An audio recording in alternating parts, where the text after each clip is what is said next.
এই বাচ্চার কথা কেউ মনে রাখবে না, এই বাচ্চাটার কথা কেউ মনে রাখবে না। 3 মাস পরে, 6 মাস পরে, 1 বছর পরে আরো নতুন ইস্যু আসবে, আরো নতুন পাপ হবে, আরো বড় বড় ঘটনা ঘটবে। এরপরে মানুষ এই বাচ্চাটাকে ভুলে যাবে। তো এই বাচ্চাটা কি তার মৃত্যু যন্ত্রণা ভুলতে পারবে?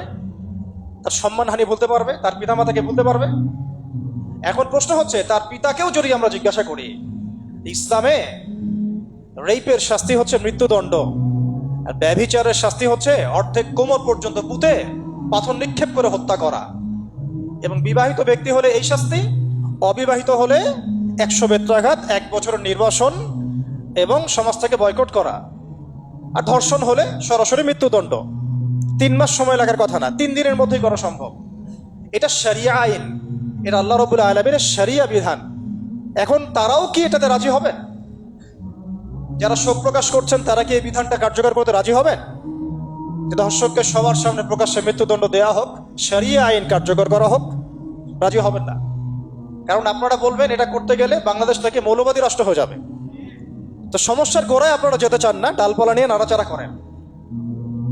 জেনা ফ্রি মিক্সিংটাকে উন্মুক্ত করে দেয়া হলো, ছেলে মেয়ের অবাধ বিচরণটাকে উন্মুক্ত করে দেয়া হচ্ছে। একটা চরম ক্ষুধার্ত মানুষদের সামনে যদি আপনি খাবারকে উন্মুক্ত করে রাখেন, এরপরে যদি কেউ জোর করে খাবার খেয়েও ফেলে, শুধু কি আপনি খাদকের দোষ দিবেন?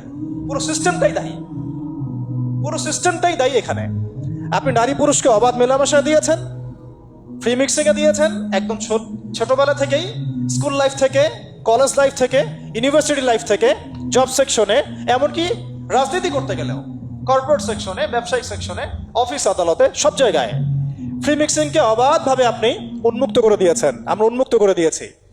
এর উপরে ছড়িয়ে দিয়েছি পর্নোগ্রাফি। পর্নোগ্রাফি সবার ফোনে ফোনে। পর্নোগ্রাফি দেখতে থাকলে একটা মানুষ বাচ্চাকে না, কয়েকদিন পরে পশুর সাথেও জেনা করতে পারে। যদি সামনে দেখেন যে মানুষ পশুর সাথে জেনা করেছে, আপনারা অবাক হতে পারেন, আমি অবাক হব না। কারণ পর্নোগ্রাফি মানুষকে পশুর সাথেও জেনা করতে শেখাবে। বাচ্চা তো কিছুই না।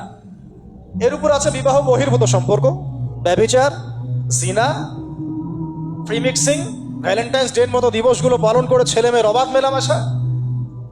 আর এই জেনাগুলোকে আমরা বলছি গাছে আসার গল্প, যেখানে ওর উপরে 100 বেত্রাঘাতের শাস্তি অলরেডি মজুদ হয়ে গেছে। আর কতগুলো যে জেনা হয়েছে এটা তো আল্লাহ পাক ভালো জানেন।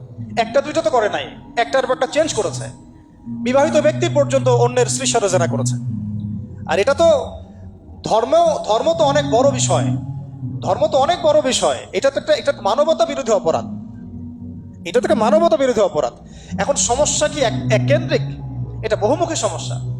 ফ্রি মিক্সিং রেখেছেন, পর্ন চালু করে দিয়েছেন, এবং সবচেয়ে বড় কথা, এর শরঈ বিচারটুকু নিশ্চিত হচ্ছে না। তাহলে সমাজের মধ্যে এগুলো কমবে না বাড়বে? সিম্পল, সমাজের মধ্যে এগুলো বাড়বে। 6টা কাজ করেন, ইনশাআল্লাহ তাআলা কমে যাবে।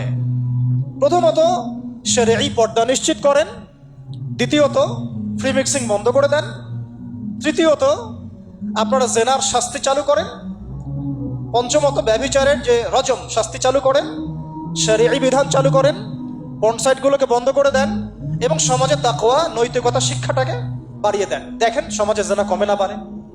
কিন্তু কেউ এই সমস্যার গোড়ায় যাবে না। একটা ইস্যু আসবে, একটা ইস্যু যাবে। আজকে আপনার বোন তো কালকে আমার বোন, কালকে অমুকের বোন, কালকে তার মেয়ে, নিজের ঘর পর্যন্ত চলে আসছে। আর কয়টা রিপোর্টই বা আমাদের সমাজের সামনে আসে? যে কয়েকটা রিপোর্ট সামনে এসেছে, এগুলো 50%ও না। বহু মেয়ে এগুলো বলতেও পারে না লজ্জায়। আর আমি তো ওইসব মেয়েদের ব্যাপারে কথা বলা ছেড়ে দিয়েছি, যারা স্বেচ্ছায় নিজের ইজ্জতকে বিলি দেয়। তাদেরকে আমি আমার বোন পরিচয় দিতে লজ্জাবোধ করি।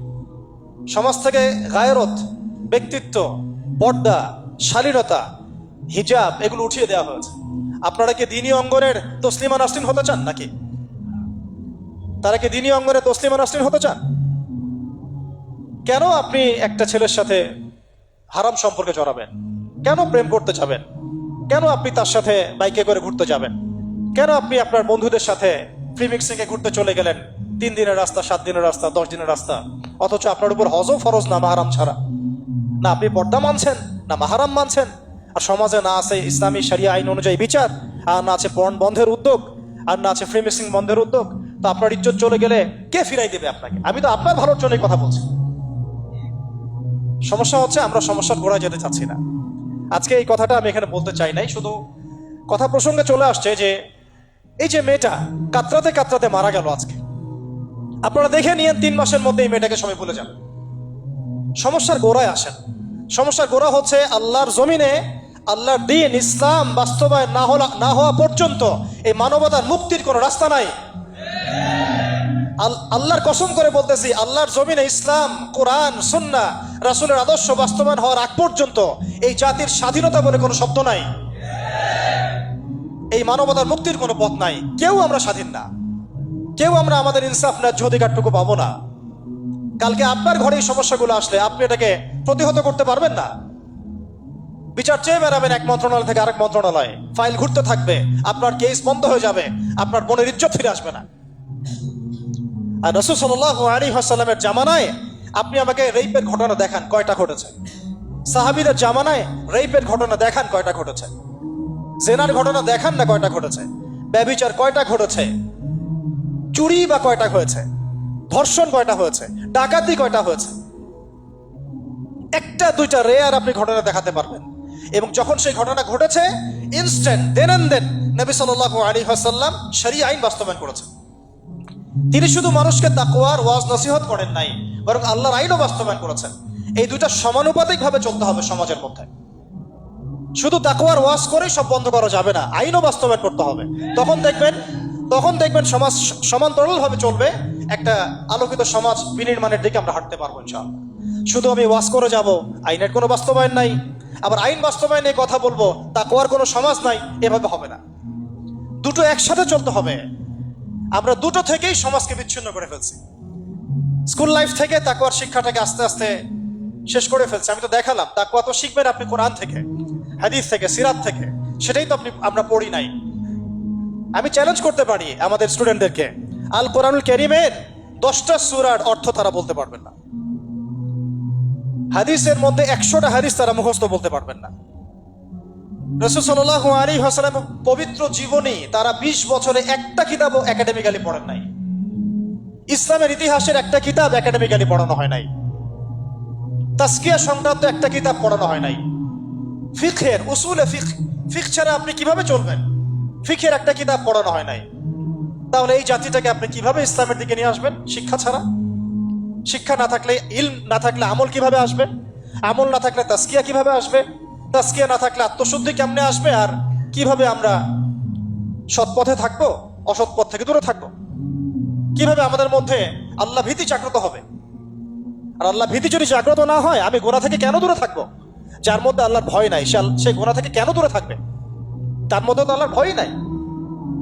তা আমরা তাকওয়া বিবর্জিত সমাজ প্রতিষ্ঠার দিকে এত মেহনত করেছি বিগত প্রায় 50, 60, 70 বছর থেকে। কিন্তু আগামীর বাংলাদেশে আমরা এটা আর দেখতে চাই না।